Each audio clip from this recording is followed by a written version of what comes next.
تا حالا شده یه لباس رو تنت عالی باشه ولی همون لباس رو یه روز دیگه اصلا دوست نداشته باشی؟ یا ببینی یه لباس رو یه نفر خیلی شیکه ولی روی خودت انگار یه چیزی توش غلطه؟ واقعیت اینه که اینا اصلا شانسی نیست. استایلینگ یه سری قانون داره. وقتی این پایه ها رو بدونی دیگه استایل کردن برات سخت و گیج کننده نیست. توی این ویدیو میخوام توضیح بدم اصلا استایلینگ یعنی چی و چرا بعضی از لباس ها به ما میان و بعضی ها نه. اگه این ویدیو واسه جالبه تا آخرش با من بمون. مفهوم اولی اینه که استایلینگ یعنی چی.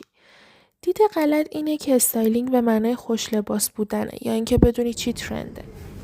یا حتما باید کلی هزینه بدی تا خوش استایل دیده بشی یا اینکه فقط لباسای برند میتونه تو رو خوش استایل نشون بده.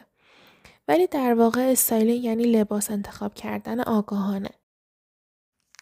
برای مثال توی این استایل یه کت خز آزاد و حجیم تنم کردم که به بدنم نمیچسبه، ولی پایین تنه یه شلوار جذب و مشکی پوشیدم. یه قانون مهم قانون بالانسه. اگه یه قسمت از لباست آزاده، قسمت دیگه باید جمع و جور باشه. به همین دلیله که استایل شلخته دیده نمیشه و سیلوئت بالانس به نظر میرسه و پاها کشیده تر دیده میشن. حالا این دوتا آوتفیت بعدی رو با هم دیگه مقایسه میکنیم. اولی هم بالا تنه آزاد و حجیم، هم شلوار گشاده. اینجا سیلوئت سنگین و نامرتب دیده میشه. پس تا اینجا استایلینگ یعنی شانسی لباس نپوشیم، یعنی انتخاب آگاهانه داشته باشیم و مهمترین چیز بالانس بدن و سیلوئته. تو ویدیو بعدی میخوام دقیق‌تر درباره فرم‌های بدن و اینکه هر فرمی چی بپوشه حرف بزنم.